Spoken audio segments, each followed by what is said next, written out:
Hey, what's up, guys? I'm back today talking about A Beautiful Day in the Neighborhood, the new movie about Mr. Rogers. It's directed by Marielle Heller, who you might know from her Oscar buzz movie last year, or Oscar-nominated film, Can You Ever Forgive Me? Got a lot of praise.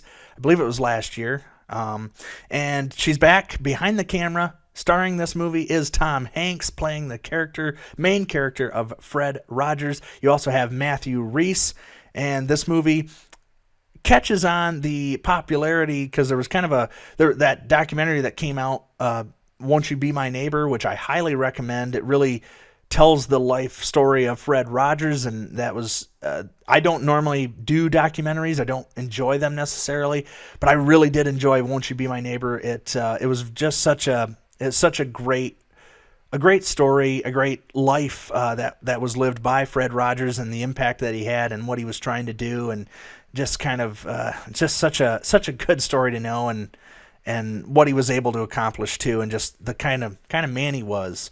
But like I said, the story centers around Tom Hanks playing Fred Rogers. The main character, the character that the audience follows, is actually Matthew Rhys, and he plays a character named Lloyd Vogel, and he writes for Esquire magazine, and he's been getting a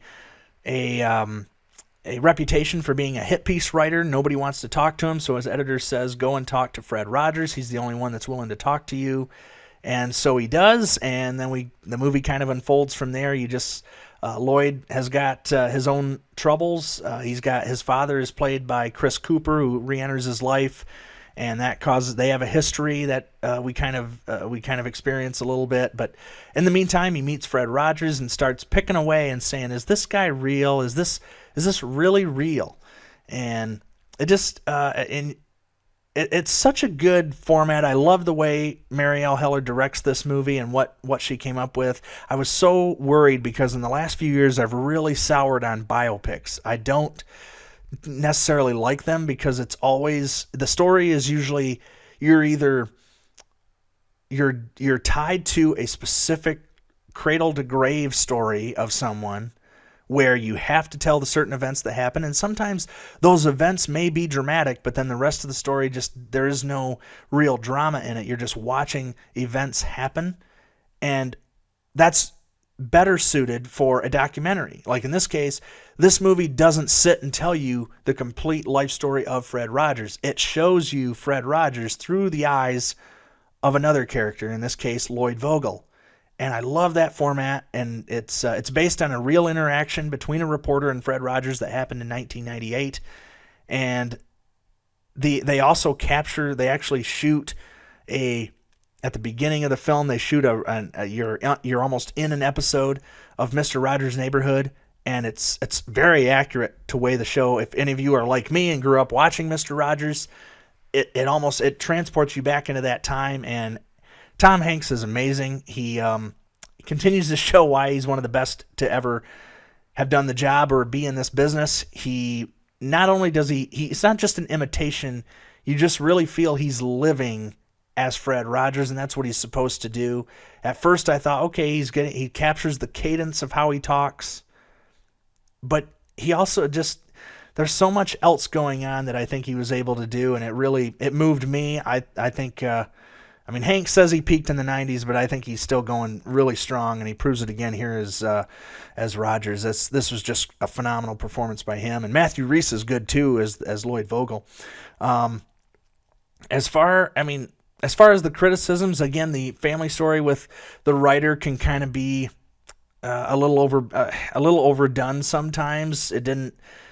Just kind of felt sometimes, and even the main character himself is very cynical, and almost to the point where you don't almost believe it. But it was fine. It wasn't not a huge criticism or anything, but it's just such a again, I just love the format because back to the biopic thing, you're either tied to a story of a character, and that character may have interesting events happen to them, but they're not always interesting people when it boils down to it. Another example was First Man.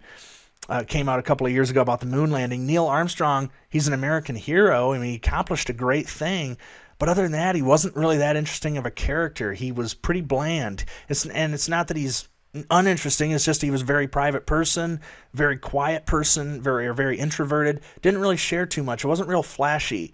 So that kind of made him a dull character in my mind for that movie. It's not that the event that he was part of was exciting. The moon landing was exciting, and he was great. But as far as a character, it's just kind of hard to get a latch onto because there was not much there. And then, and the flip side, or another side that movies do, is they'll take real events and they twist them to make them more dramatic. And then it kind of ruins the impact of the movie because it's like, well, that didn't really happen, and that didn't really happen this way, and that didn't happen this way. So then it taints it. And so anyway, long story short, biopics just have soured. I've soured on them, but this is the type I like.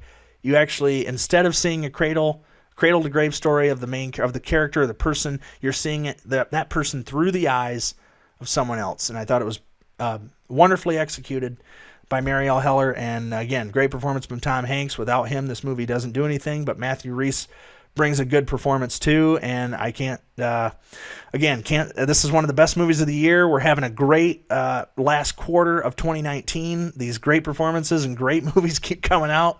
I highly recommend it. If some of you that maybe not into all the action comedies and stuff or the holiday comedies that are out, and you want to just go see a pleasant, good story, go see Beautiful Day in the Neighborhood. It is definitely worth your time.